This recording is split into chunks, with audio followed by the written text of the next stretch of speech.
Welcome to today's episode of The Growth Zone. I am Christian Bartsch. What is the core benefit of listening to this show?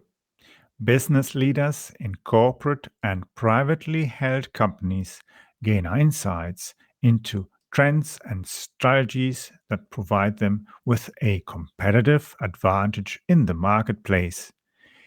Each episode focuses on areas such as marketing, sales, innovation, or funding that is absolutely critical to the growth of companies, whether they are startups or corporate global players. Where management needs to juggle the challenges of market entries or knowing how to navigate the uncertainty of disruptive developments, mind feeding is where clarity evolves and helps solving organizational challenges. For those who listen to the entire episode, I have a special surprise gift. I'm also working on some great guests that are industry leaders in management, innovation, and marketing. And we will be talking in the future much more about the important trends that are affecting the way we manage our companies in the demand to being sustainable, more environmentally and socially friendly, and becoming more empathic leaders. So, let's get started on today's topic.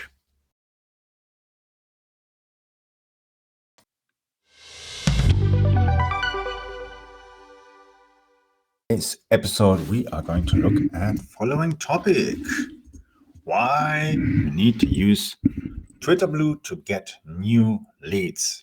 Now, the thing is, you shouldn't be using DMs like some people use it as well in Facebook, LinkedIn, and other places to spam people. You have to warm up your audience. The thing is, there are, of course, certain kind of gurus who go and tell you should spam people.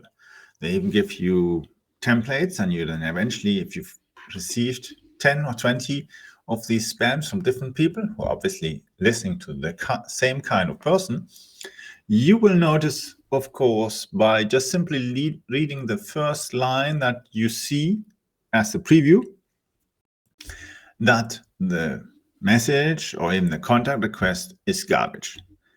What is the lead or the result? That most people will just eventually throw it away. And if you are lucky with the first 20, one day those first 20 will realize as well they shouldn't be responding to your garbage. Now, how should you do it? First, of course, it's all about building visibility. And it's about building content, marketing. Now, of course, there's one key thing. It's like, let's imagine you are a cat, yeah? And you want to have attention because you want to play. And because maybe you're the only cat in the house, you want to have attention from the humans. What do? You go to them. You meow, or you bring your toy, or you try to open the door, all other kind of stuff. Of course, depending on the hierarchy in the organization, or let's say in the family, you might even try to nibble at someone who will react if you nibble at them or bite them, depending on what you've got on. It feels like nibbling or it feels like biting. So what, of course, happens then? The person gets up, you have your attention, and you can play. Now, if we are as humans trying to get attention from our potential buyers, and the thing is, whether it's Twitter, LinkedIn, Facebook, or any kind of portal, Mastodon, or other kind of stuff, there are plenty of people who might buy from you, will buy from you, or will just simply not buy from you, or who you shouldn't sell to. Have you heard right? Yes, some people you just simply shouldn't sell to. Why? Because these problems are problems. These people generate trouble for you, eat up your energy, your time, consumption, and what's the result? As an example, you might eventually have maybe Let's say, so generate a sale of maybe $1,000. And how much time have you wasted on that? Well, maybe 10, 20, 30 hours, and divide the profit that is left from supplying or generating the actual thing that you actually sold, then you may be making $1 an hour. That's insane. Okay, let's it be $10, but honestly, you can use your time more productively. That's like now at the moment, my cat here, whilst I'm recording, she's trying to dismantle her fountain, her water fountain. And look, she is annoyed that I'm doing recording while she wants to be playing. So she tries to dismantle it. She's trying to get attention from me. Now, just think of it. How can you get attention from somebody who's just not really wanting to pay attention to you? Now, you could go, of course, and do DMs. Yes, you can do DMs. Maybe some people might even be actually interested because they were anyway looking out for whatever you're offering. Now, the thing is, even if they do respond to you, they will have a look and see, what do you do? What can I trust you? Yeah. Are you going to, let's say, even if you're a plumber or you are a software programmer or you have a company that delivers, let's say, home furniture or anything like that, or window cleaning business. Now, I want to make sure you will clean my windows and not break into my house instead of cleaning the windows. So I want to know, of course, that you're trustworthy. And that's the thing. How are you generating content? How does everything look? Even your website, your social media profiles and everything. Everything should be at least in a decent state. I don't mean that you go and hire a designer and spend 10,000 euros, dollars, pounds on generating fantastic things. You can do it for $100, £100 through Fiverr. Okay. Then you've got at least basically cleaned up. That nevertheless, even if you've done all these things, or you can do it yourself, or your friend, your sister, brother is a graphics designer, can do it everything nicely, perfect. Nevertheless, you still have to put out content that is valuable. And valuable content means it must be useful to me as your audience. Now, what is useful content? Just look at Google. Google has learned now that you can't go and rank websites by simply picking up keywords and saying, okay, this keyword is related to this and this. So this is useful. That's garbage. Most of the search engine optimization texts that are out there, that have been there maybe for the last 10, 20, 30 years, depending on when you started. I started with internet in 1994. So it's donkey years. That text often is garbage. Texts that are fresh and properly written nowadays work quite well because they have value and they have the keywords and they have structure that Google wants and so on, and understands that this is useful and it's really written for humans and it's consumable. Consumable, exactly. Now, we want people to consume our content so that they actually notice we are genuine, we know what we're doing, we are doing our work or products or whatever properly. They won't have trouble with it. It'll work. Or we'll see that if you have a problem, we'll take care of it. So taking care is as well, of course, a valuable criteria for someone who wants to buy from you. And why? Because it's a trust factor. Now, let's say you are wanting to sell an item or product or service that costs, let's say, 10,000 or 20,000 or even more. That needs quite a trust. Now, my experience is that often if you're selling something over 5,000, 10,000, 100,000, a million, you need to have that trust built. Now, the higher the price tag, the more you have to build the trust level ahead, which means you have to be able to do more than just like my cat now trying to nibble at the USB cable. So if she continues doing that, she'll have eventually attention, but the fountain will be broken. And then she can drink her water out of a bowl instead of a nice fountain. Now, that's what would happen to you if you don't properly do your trust building and somebody eventually notices, I don't like that. I don't trust it. I don't approve of it.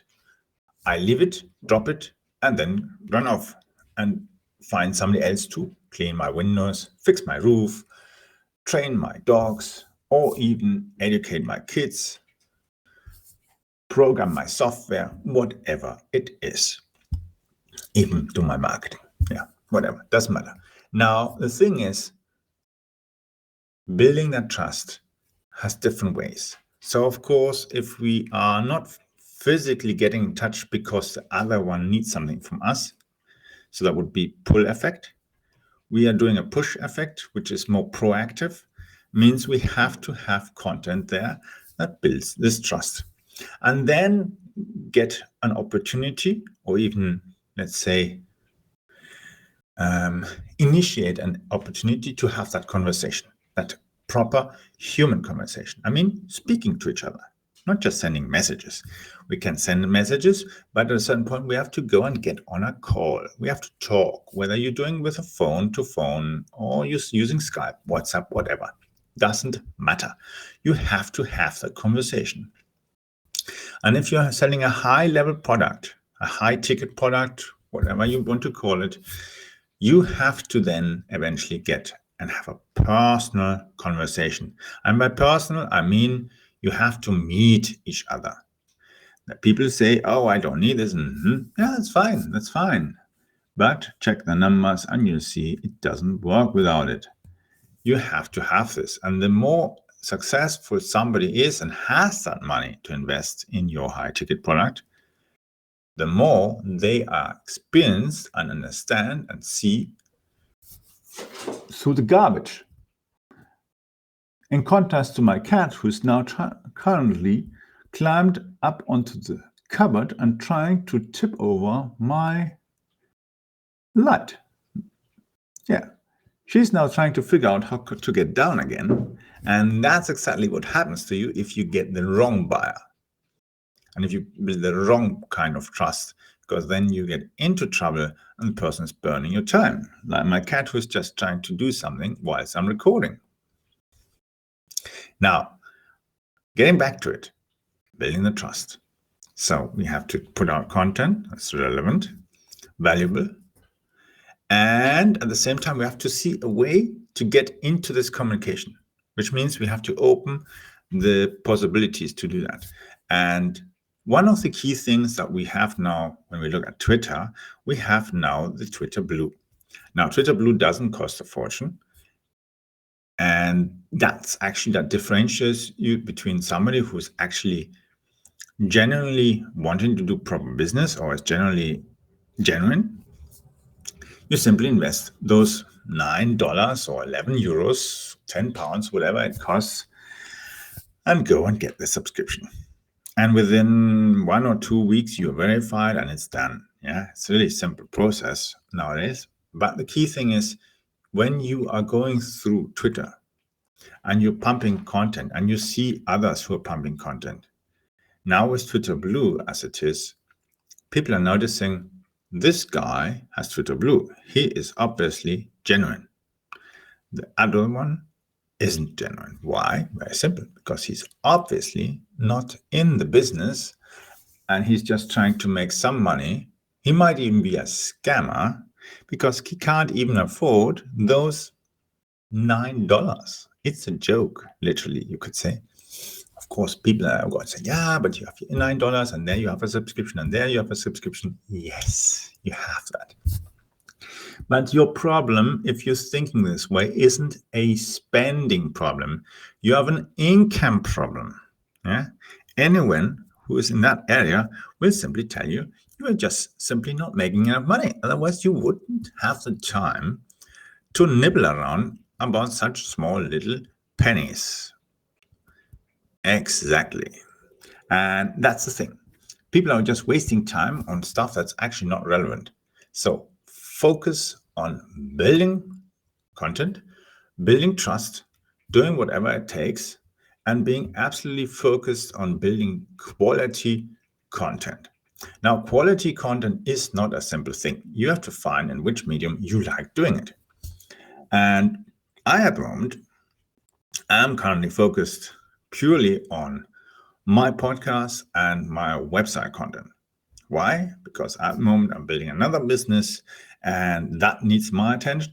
So I don't have that much time to pump written content into Twitter or into LinkedIn. How you do with LinkedIn, I have a book. You can go and find it as well on Amazon and get it. Shows you how to build a profile, how to do everything yourself and build your content and communication and everything. But the thing is, you have to be able to switch depending on how the situation is for you. Because for me at the moment, it makes no point to do LinkedIn now. It's in my field saturated, a lot of garbage in there, and you don't have the advantage of certain things. Now, I am using Twitter Blue in a totally different way by not actually pumping so much content that's targeted at selling stuff. Yeah.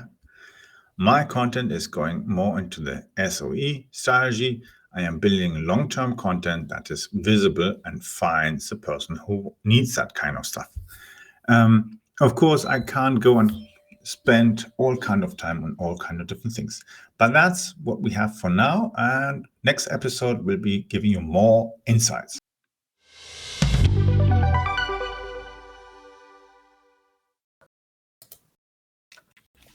I hope you enjoyed today's edition of the Growth Zone show with Christian Bartsch. Thank you for listening. Please leave a review or rating here on iTunes or on podchaser.com. If you found the content helpful, then share it on social media, please. I would like to invite you to follow our show so that you don't miss the upcoming interviews with leaders in the market. Simply visit the website meetchrisbartsch.com. I will be adding the link into the description of this episode so that you just need to click on that link. On my website, you will also find the links to free templates. If you're looking for the books I have published on marketing, innovative technology, and sustainable business strategies, just simply click on publication to find my book list. The world is constantly changing in response to trends and events. As a business leader, you need to bypass the sandbanks that can hurt your performance. For those of you who are signing up to follow the show, I have reserved a few copies of my ultimate guide on content marketing and an ESG compliant cheat sheet. This is the strategy that got me top corporate clients like McDonald's, Linde, Hewlett-Packard, Deutsche Bank, Volvo, and many others. That strategy has been working for over 10 years and also got me contacts with police, transport authorities, military, and several universities, and even leading research institutes. For sure, it also worked wonders as it got me many small, medium-sized enterprises and international clients around the world. The link to sign up to our free broadcasting service and the guide is at meetchrisbartsch.com. That will give you access to the most recent versions of my ultimate guide on content marketing. You can follow me on Twitter by using the Twitter handle capbartsch. It's spelled CAPBARTSCH.